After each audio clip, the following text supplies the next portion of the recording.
दोस्तों, चलिए खेल खेलें। इस चित्र को ध्यान से देखिए और इसको याद करने की कोशिश कीजिए। चित्र देखने के लिए आपके पास बस 5 सेकंड का समय है।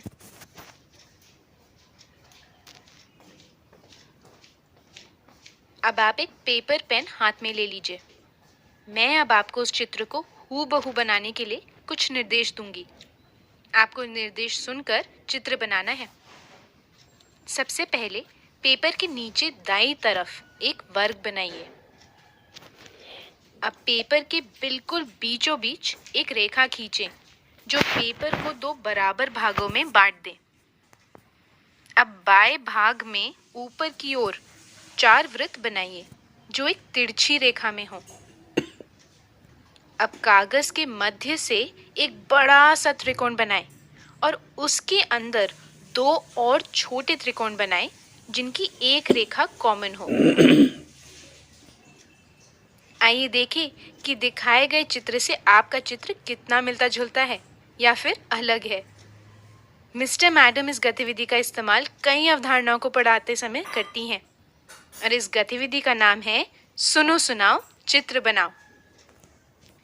इस गतिविधि के मुख्य उद्देश्य हैं बच्चों में सुनने के कौशल का विकास करना, बच्चों में निर्देश समझने और स्पष्ट निर्देश देने के कौशल का विकास करना, किसी भी भाषा की शब्दावली और वाक्य रचना की समझ को बेहतर बनाना, बच्चों के मानसिक दर्शन यानी विजुअलाइजेशन और निरूपण यानी रिप्रेजेंटेशन कौशल का विकास करना। ये गतिविधि कक्षा 3 से कक्षा 8वीं तक कराई जा सकती है। इस गतिविधि के लिए हमें चाहिए चॉक बोर्ड, चॉक या फिर चार्ट पेपर पर बने चित्र, बच्चों की नोटबुक, कुछ रंगीली पेंसिलें और कक्षा में थोड़ा सा शांत माहौल। चलिए कक्षा 6ठी में चलते हैं जहां अध्यापिका अंग्रेजी विषय में प्रेपोजिशंस यानी पूर्वसर्ग पढ़ा रही हैं। आइए देखें कि वो किस तरह सुनो सुनाओ चित्र बनाओ की गतिविधि को प्रेपोजिशंस की अवधारणा के लिए इस्तेमाल कर रही हैं। बच्चों, मैंने बोर्ड पर जो चार्ट लगाया है उसे ध्यान से देखो। अब मैं ये चार्ट हटा दूंगी और इसमें बने चित्र के निर्देश दूंगी। तुम्हें निर्देश सुनकर सही चित्र बनाना है। निर्देश ना समझ आने पर आप हाथ उठाकर दोबारा पूछ सकते हैं। चलो शुरू करें। पहला वाक्य है The book is on the table। दूसरा है Fish is in the water। तीसरा है The ball is to the right of the girl।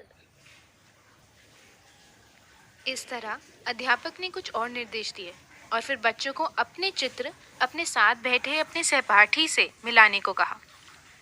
इसके बाद वापस चार्ट को बोर्ड पर लगाकर पूनम जी ने बच्चों को चार्ट से अपने चित्र मिलाने के लिए कहा।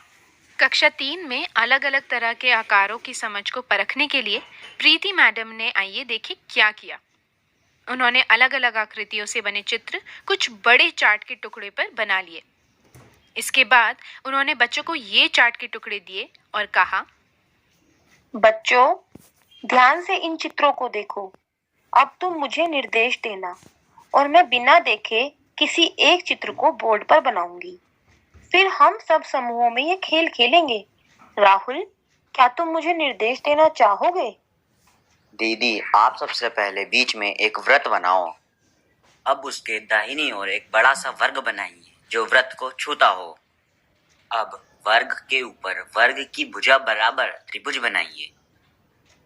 अरे वाह राहुल, आकृतियों के नाम तो तुम्हें अच्छे से याद हैं। तो दोस्तों देखा आपने किस तरह अलग अलग तरीकों से आप इस गतिविधि का इस्तेमाल कर सकते हैं।